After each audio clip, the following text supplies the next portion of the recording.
अपना उत्तराखंड में आपका स्वागत है। मैं हूं आपके साथ निम्बे सिन्हा और चलिए इस वक्त उत्तराखंड की खबरों पर नजर डाल रहे हैं। उत्तराखंड बीजेपी ने निकाय चुनाव के लिए 26 दिसंबर से प्रत्याशियों की अंतिम सूची जारी करने का फैसला किया है। बीजेपी के प्रदेश अध्यक्ष महेंद्र भट्ट ने कहा कि पार्टी ने हर स्तर से अपनी कवायद को तेज कर दी है। पार्टी में सभी सीटों के लिए पर्यवेक्षकों ने अपनी रायशुमारी पूरी कर ली है। इसी के साथ उन्होंने ये भी कहा कि पार्टी में सभी वरिष्ठ नेताओं से राय ली जा रही है। सभी विधायकों के साथ वर्चुअल बैठक कर उनसे पार्टी के लिए राय भी मांगी जा रही है और सभी प्रत्याशियों को जिताने की अपील भी की जा रही है। महेंद्र भट्ट ने सभी नेताओं से एक बार फिर आग्रह किया है कि सभी लोग पार्टी फोरम में ही अपनी बात रखें।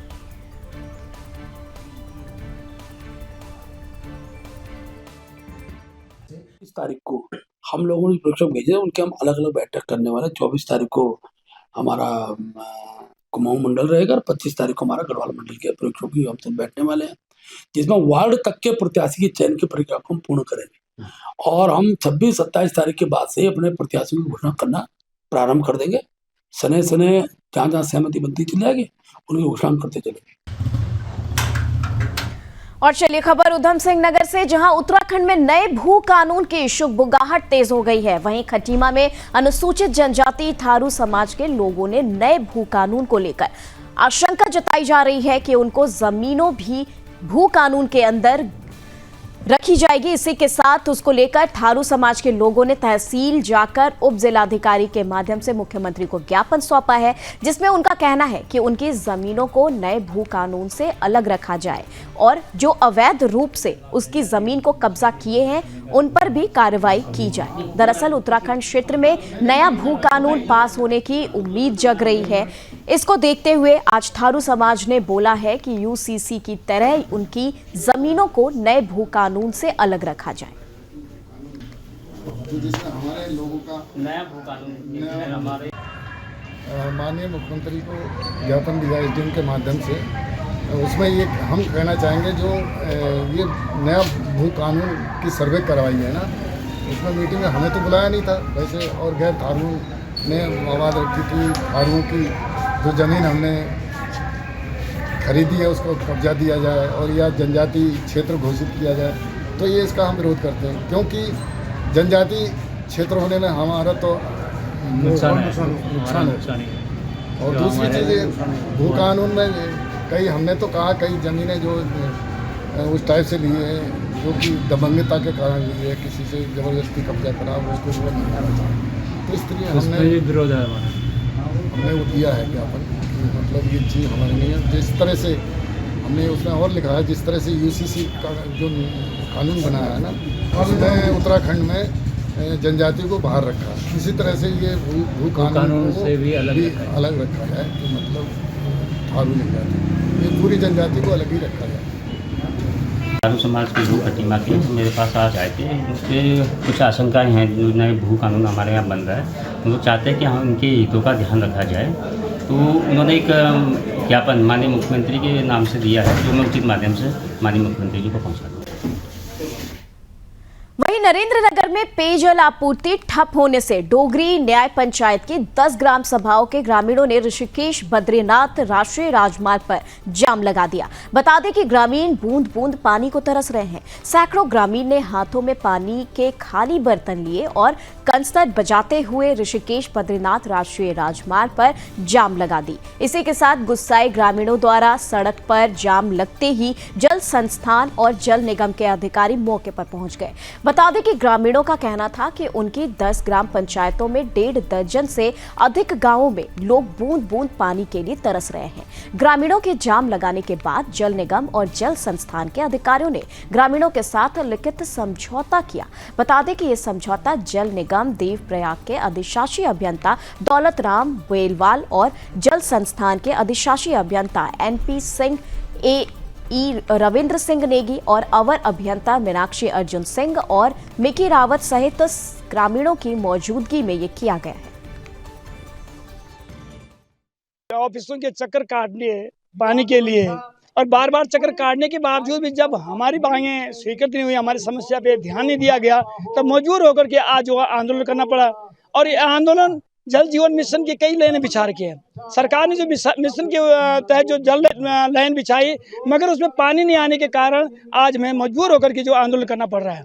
आज हमारी बहन पुष्पा राव जी ने जो हमें इन्वाइट किया यहाँ पे, तो उन्होंने ये बताया कि इस क्षेत्र में एक कुन गांव नहीं, कुन, चिलपर, बचेली खाल, आपके सौर साइकिल जितने भी गांव हैं, तमाम क्षेत्र में पानी की बड़ी समस्या, गंभीर समस्या बनी हुई है। और यदि ये समस्या जो आज हमने यहाँ पे आंदोलन किया, ये आंदोलन से यदि सचेत नहीं होते हैं, चेताएंगे नहीं, तो हमें मजबूर होकर के आगे के लिए उग्र आंदोलन में तैयार होना पड़ेगा। अगर हम ये लेके चले कि उत्तराखंड जब से अस्तित्व में आया है, उससे पहले और उसके बाद भी आज भी वही समस्या जस की तस बनी है। माँ गंगा हमारे बगल से बह रही है, हमारे पहाड़ों से निकल रही है, पर फिर भी हमारे लोगों को पानी नहीं मिल रहा। पहाड़ का पानी, पहाड़ का जवानी पहाड़ के काम नहीं आ रही है, बहुत ही दुर्भाग्यपूर्ण है। और आज प्रशासन वाले आज हमारे यहाँ पर आए हुए हैं, यदि ये हमको ठोस अल्टीमेटम नहीं देते हैं, एक ठोस अवधि नहीं देते हैं जिसमें हमारे कामों को पूरा किया जाएगा, हर घर जल मिशन के लिए एक टाइम जो है वो नहीं दिया जाएगा अगर हमको, तो और उस टाइम लाइन में अगर काम पूरा नहीं हुआ तो आगे हमको भूख हड़ताल भी करना पड़े तो हम भूख हड़ताल करेंगे, चक्का जाम करेंगे। और साथ ही हम पूरे क्षेत्र में महापंचायत ऑर्गेनाइज करेंगे। हम चक्का जाम करने के लिए आतुर होंगे, परंतु अब हम झुकने वाले नहीं, डरने वाले नहीं। जो अभी जल निगम कह रहा है कि हम मार्च तक पूरा जो है पानी पहुंचा देंगे, और तब तक जो है ये जल निगम अपनी सुचारू रूप से जो है व्यवस्था बना के रखेगा।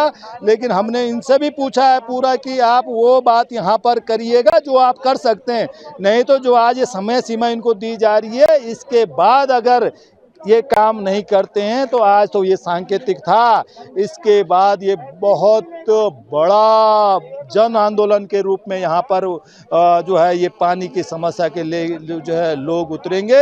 और अभी तो ये गैर राजनीतिक रूप से चल रहा है। अगर ये सरकार चेती नहीं तो यहाँ पर हमारी जो जिस पार्टी से हम लोग बिलोंग कर रहे हैं, हमारे तमाम नेता जो है यहाँ पर सड़क में बैठने के लिए मजबूर हो जाएंगे, और इसकी जिम्मेवारी पूरी शासन और प्रशासन की होगी।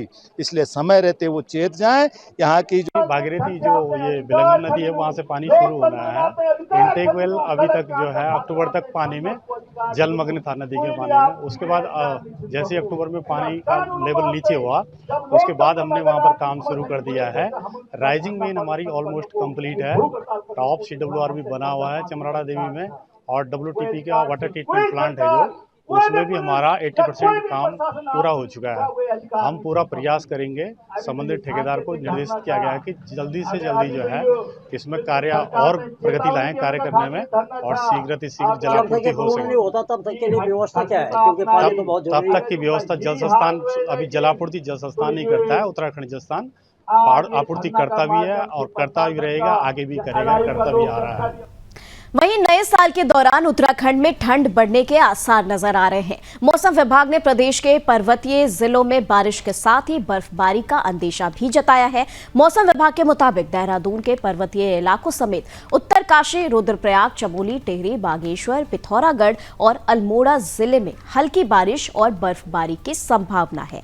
हालांकि अन्य जनपदों में मौसम शुष्क रहेगा। वहीं बारिश और बर्फबारी से तापमान में गिरावट के साथ ही पहाड़ से लेकर मैदान तक ठंड बढ़ सकती है। मौसम विभाग के निदेशक विक्रम सिंह ने कहा है कि पश्चिमी विक्षोभ सक्रिय होने के कारण 23 और 24 दिसंबर को प्रदेश के अधिकांश हिस्सों में बारिश के साथ ही 2500 मीटर से अधिक ऊंचाई वाले इलाकों में बर्फबारी देखने को मिल सकती है, जिससे सैलानी क्रिसमस और नए साल का लुत्फ उठा सकते हैं। इसके साथ ही कृषि और बागवानी के लिए भी ये बेहद फायदेमंद रहने वाला है। इसी के साथ बारिश और बर्फबारी के कारण ठंड बढ़ने से लोगों को हिदायत बरतने की भी आवश्यकता है, खासकर बुजुर्ग और बच्चों को। वहीं मैदानी इलाकों में भी कोहरे के कारण वाहनों के आवागमन पर भी प्रभाव पड़ने के आसार हैं।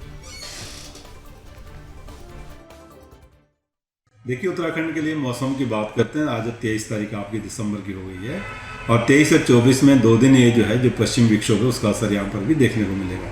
तो इसकी वजह से आप देखेंगे जो हल्की या बहुत हल्की बारिश और बर्फबारी है। अगर हम पहाड़ी क्षेत्रों में बात करें, हिली रीजन की बात करें, तो वहाँ पे कुछ जगहों तक में जो इस तरह की एक्टिविटी देखने को मिलेगी। बल्कि जो इनर डिस्ट्रिक्ट हमारे उत्तरकाशी, चमोली, पिथौरागढ़, रुद्रप्रयाग, बागेश्वर है, तो उनमें तो अनेक जगहों तक में हिल्स में जो है आप देखेंगे कि बर्फबारी मिलेगी। मैदानी क्षेत्रों में जहाँ तक बात है तो यहाँ छुटपुटी एक्टिविटी रहेगी, आइसोलेटेड टाइप एक्टिविटी रहेगी, लाइट रेन की जो है वो या वेरी लाइट रेन की जो है, तो इस तरह की स्थिति है। और 2 दिन ये रहने वाला, आज 23 को भी और कल 24 में भी इसी तरह है। तो इसकी वजह से आप देखेंगे कि जो एरियाज हमारे 2200 मीटर या 2500 के आसपास के हैं, तो उसमें भी देखेंगे कि जो हल्की बर्फबारी जो वहाँ पर भी देखने को मिलेगी। और जो थोड़े इनर डिस्ट्रिक्ट्स हैं उनकी जो ये हाइट है 2500 मीटर या उसके आसपास के, तो वहाँ हो सकता है कि आधे फीट तक भी जो है जो बर्फबारी वो देखने को मिलेगी। तो आप ये कह सकते हैं कि जो रेनफॉल है वो तो लाइट ही है या वेरी लाइट तक की है, लेकिन जब आप उसको स्नो में कन्वर्ट करते हैं तो आप देखेंगे कि इस तरह का जो है जो अमाउंट है वो ये 2 दिन में मिलेगा जो है। तो कहीं ना कहीं जो वाइट एक चादर जो है उत्तराखंड पे हिल्स में जो है वो देखने को मिलेगी। और ये क्रिसमस के आसपास ही हो रहा है, तो सैलानियों के लिए अच्छा है जो बर्फ़ को देखना चाहते हैं, लाइव देखना चाहते हैं या उसके आसपास जो है देखना चाहेंगे। तो मेल्टिंग भी एकदम नहीं होगी, जो स्नोफॉल एक्टिविटी होगी। और टेम्परेचर्स ऑलरेडी डाउन ही है और इसकी वजह से और भी डाउन हो जाएंगे जैसे थोड़ा क्लियर होगा। तो कहीं ना कहीं जो स्नोफॉल मिलेगी वो फिर टिकी रहेगी, रहने वाली है, वो एकदम मेल्ट नहीं होगा। और उसके बाद फिर 2-3 दिन थोड़ा क्लियर हो रहा, लेकिन 27-28 में जो है फिर से एक पश्चिमी विक्षोभ आएगा। उसकी वजह से भी इसी तरह की एक्टिविटी जो है हल्की तक की बारिश और बर्फबारी अंदर के डिस्ट्रिक्ट में अनेक जगहों में, बाकी हिल्स में आप कह सकते हैं कुछ जगहों में, और मैदानी क्षेत्रों में तो आइसोलेटेड या स्कैटर्ड लाइट रेन्स जो है वो देखने को मिल सकती है। तो इस तरह की जो 2 स्पेल मिल रही है, तो नए ईयर में भी मैं बोलूँगा कि तब तक भी वो बर्फबारी वो रहने वाली है। तो जो लोग आना चाहें सैलानियों के लिए खासकर अच्छा है। दूसरा जो कृषि और बागवानी के लिए, उनके लिए भी राहत मिलेगा। जो टेम्परेचर है वो डाउन रहेंगे और स्नोफॉल की वजह से जो कहीं ना कहीं जो आपके सेब वगैरह है उसके लिए काफ़ी फेवरेबल होता है। तो कहीं ना कहीं उनके जो प्रोडक्शन या इस पर भी जो है अच्छा उसके लिए फेवरेबल है, तो कृषि के लिए भी अच्छा है। तो इस तरह की चीज़ें। हाँ, दूसरे पहलू देखेंगे तो टेम्परेचर्स गिरेंगे, तो कहीं ना कहीं जो बच्चे बुजुर्ग हैं उनको थोड़ा प्रिकॉशन लेना चाहिए ठंडे में, जो ठंड उनको ना लगने पाए। और मैदानी क्षेत्रों में आप देखेंगे जैसे पश्चिम विक्षोभ निकलेगा तो कहीं ना कहीं कोहरा भी देखने को मिलेगा, तो उसकी वजह से जो विजिबिलिटी है वो कम हो जाती है। तो वाहन वगैरह जो है लोगों को सावधानी से चलाना चाहिए जिससे कोई दिक्कत ना हो। और हिल्स में भी इसी तरह आप देखेंगे स्नोफॉल हो जाएगा तो रोड्स में कहीं ना कहीं चलते हैं तो सावधानी बरतनी पड़ेगी, नहीं तो स्किड होने के जो है वो चांसेस रहते हैं। तो वो प्रिकॉशन ज़रूरी है, इस तरह का प्रिकॉशन लेना पड़ेगा। बाकी मैं कहूँगा कि हाँ, ये 2 स्पेल मिल रही है तो इनमें लाइट एक्टिविटी जो है रेन स्नो की प्रदेश में देखने को मिलेगी। चलिए खबरों में आगे बढ़ रहे हैं और बात करते हैं मसूरी की। मसूरी में नए साल और विंटर लाइन कार्निवाल के साथ क्रिसमस को लेकर प्रशासन और पुलिस ने व्यवस्थाओं को दुरुस्त किए जाने को लेकर तैयारियां शुरू कर दी गई हैं। इसी के साथ मसूरी में हर चौक चौराहों पर अतिरिक्त पुलिस बल तैनात कर दिए गए हैं। वहीं मसूरी में सड़क किनारे खड़ी गाड़ियों पर भी परिवहन विभाग, पुलिस और नगर पालिका द्वारा संयुक्त रूप से कार्रवाई शुरू कर दी गई है। यही नहीं, मसूरी में ARTO राजेंद्र विटारिया के नेतृत्व में मसूरी पुलिस नगर पालिका की टीम द्वारा मसूरी कैमल बैक रोड पर सड़क किनारे खड़ी गाड़ियों को लेकर कार्रवाई की गई। इस दौरान 6 गाड़ियों को सीज भी किया गया, जबकि 30 गाड़ियों का चालान काटा गया है। वहीं कई स्कूटियों को भी जब्त किया गया है। इस मौके पर स्थानीय लोग दीपक चुग, अमित कैंतुरा ने कहा कि परिवहन विभाग, पुलिस और नगर पालिका के द्वारा की जा रही संयुक्त कार्रवाई पर सड़क किनारे खड़ी नहीं करने दिया जा रहा है। इसी के साथ जिसको पुरजोर तरीके से विरोध किया जा रहा है, यानी कि सड़क किनारे गाड़ी खड़े करने पर यहाँ पर विरोध किया जा रहा है प्रशासन के द्वारा। और आपको ये भी बता दें कि नगर पालिका प्रशासन द्वारा सड़क किनारे पार्किंग के साथ पालिका द्वारा स्थानीय लोगों के लिए बनी पार्किंग को ठेके पर भी दे दिया गया है, जबकि जिला प्रशासन द्वारा मसूरी कैमल बैक रोड पर चौड़ी जगहों पर स्थानीय लोगों की गाड़ियों को खड़ी किए जाने की अनुमति दी गई है। उन्होंने ये भी कहा है कि आखिरकार स्थानीय लोग अपनी वाहनों को कहां खड़ी करेंगे। उन्होंने कहा कि स्थानीय प्रशासन को स्थानीय लोगों के वाहनों को खड़ी करने के लिए मसूरी में कुछ जगह निःशुल्क निर्धारित करें, जिससे स्थानीय लोग अपने वाहनों को निर्धारित पार्किंग से खड़े कर पाए। और ARTO राजेंद्र विटारिया ने यह भी कहा कि उच्च अधिकारियों को निर्देशों के बाद मसूरी में सड़क किनारे खड़ी गाड़ियों पर कार्रवाई की जा रही है।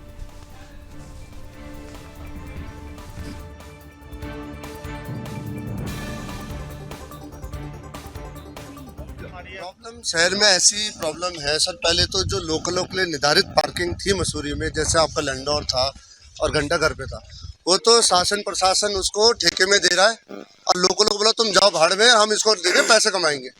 तो ये पैसा कमाने की व्यवस्था हो रही है। भाई लोकलों को, या तो आप इतने सालों से बैठे हो, इतने सालों से सरकार चल रही है, पार्किंग कहाँ है?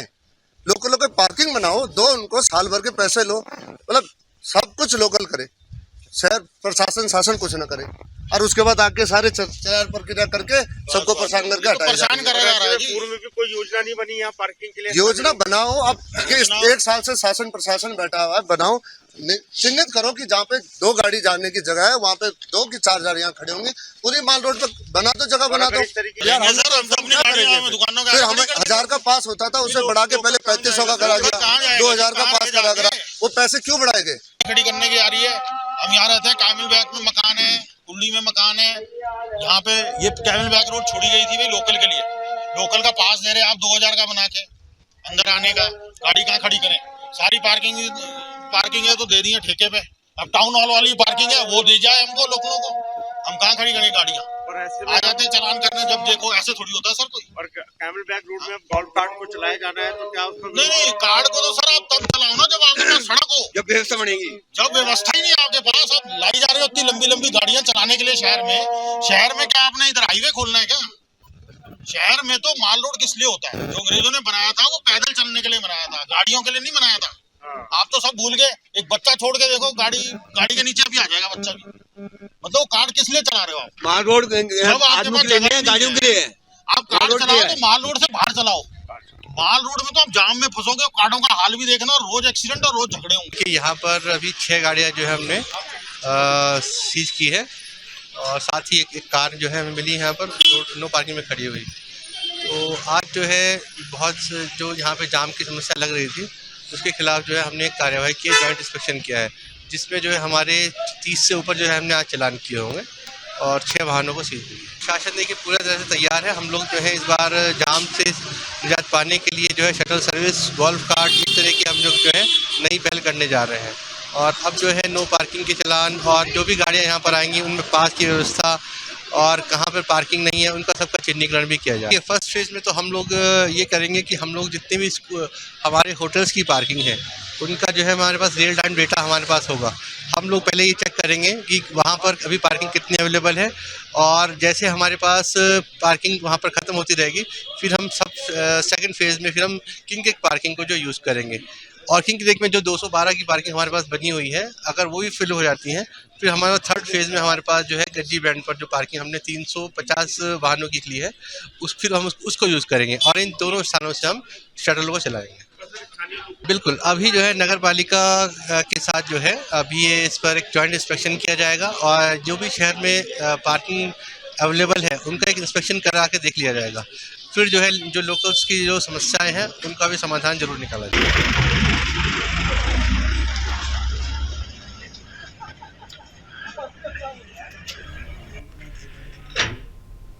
वहीं आसमान से गिरती बर्फ और बर्फ में मौज मस्ती करते पर्यटक। ये खूबसूरत तस्वीरें मशहूर पर्यटन स्थल चक्राता के ऊंचाई वाले इलाकों में शुमार लोखंडी की है, जहां मौसम के करवट लेते ही शुरू हुई बर्फबारी का लुत्फ उठाने पर्यटक भी चक्राता पहुंच रहे हैं। वहीं जौनसार बावर की ऊंची चोटियों पर शुरू हुए सीजन के दूसरे हिमपात से स्थानीय कारोबारियों में तुलसी दिवस और अंग्रेजी नव वर्ष को लेकर रोजगार की उम्मीद के चलते खुशी की लहर दिखाई दे रही है।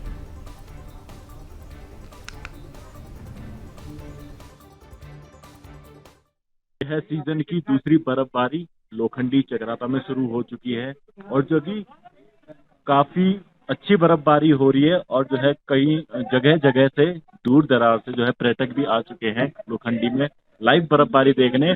और जो है क्रिसमस और न्यू ईयर को लेके जो हमारी आशंकाएं रही, मतलब कि यार बर्फबारी नहीं होगी तो जो है टूरिस्ट भी नहीं आएगा, लेकिन जो बर्फबारी हो रही है इससे लोग जो है उत्साहित हो रहे हैं कि मतलब हम लोग कब आए लोखंडी, कब आए चक्राता घूमने। बर्फबारी जो हो रही है तो क्रिसमस और न्यू ईयर भी काफी अच्छा होने वाला है।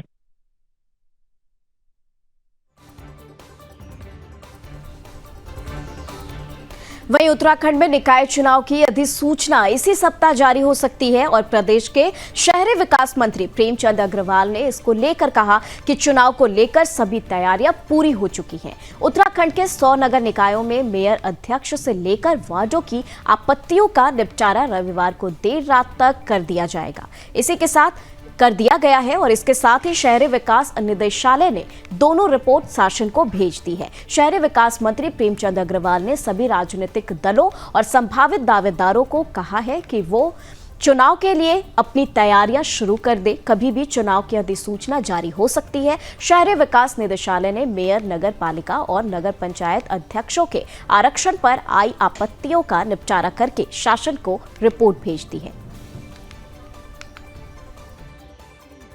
अग्रिम कुछ जो आरक्षण है उसका अंतिम रूप दिया जा चुका है और किसी भी क्षण चुनाव की घोषणा की जा सकती है और मुझे सभी से ये अनुरोध करना है कि अब सभी लोग चुनाव के लिए जो जो इच्छुक हैं तैयारी करें और बहुत जल्द अपने उस उत्तराखंड में निकाय के चुनाव होने जा रहे हैं। एडवांस या अग्रिम कुछ धनराशि मिली है, लेकिन हमारा वो बजट।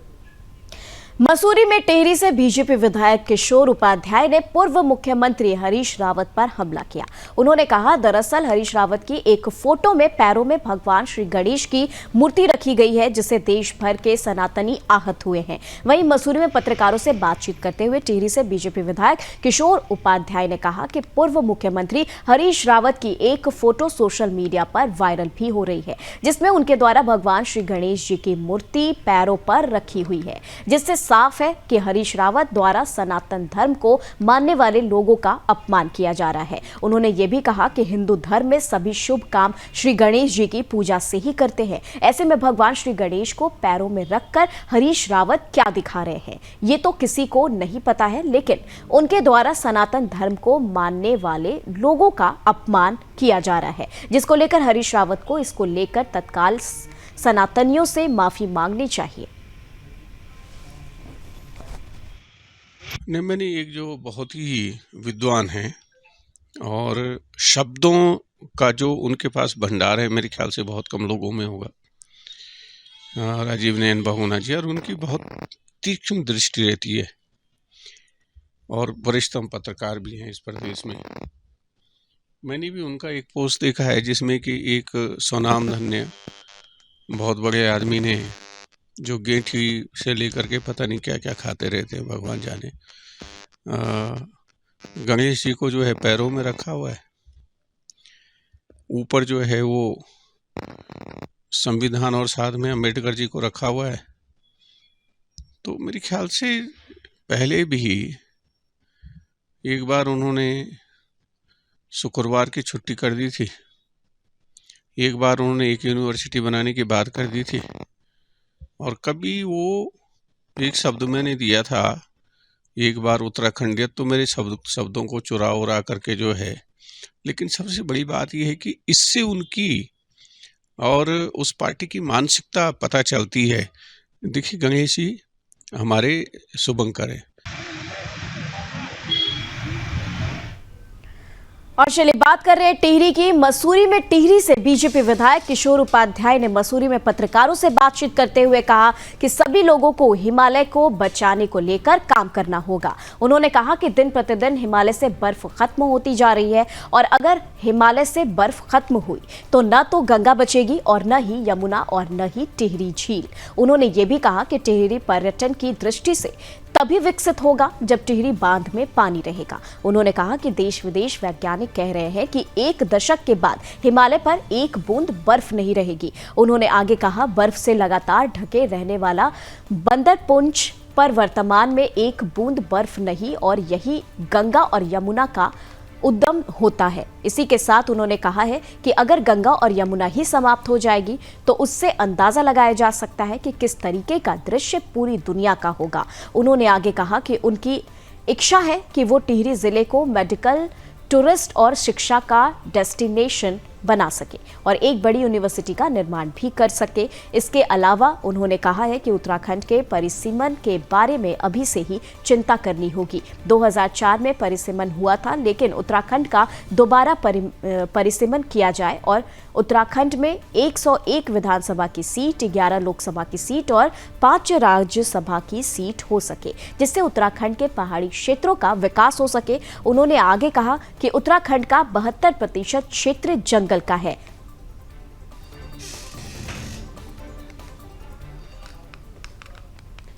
और चलिए इसी के साथ आपको अगली खबर बता रहे हैं उत्तराखंड के। तो चलिए खबरों का सिलसिला उत्तराखंड में यूं ही चलता रहेगा। देश दुनिया की तमाम खबरों के लिए आप देखते रहे सुदर्शन न्यूज। दीजिए अनुमति। जय हिंद।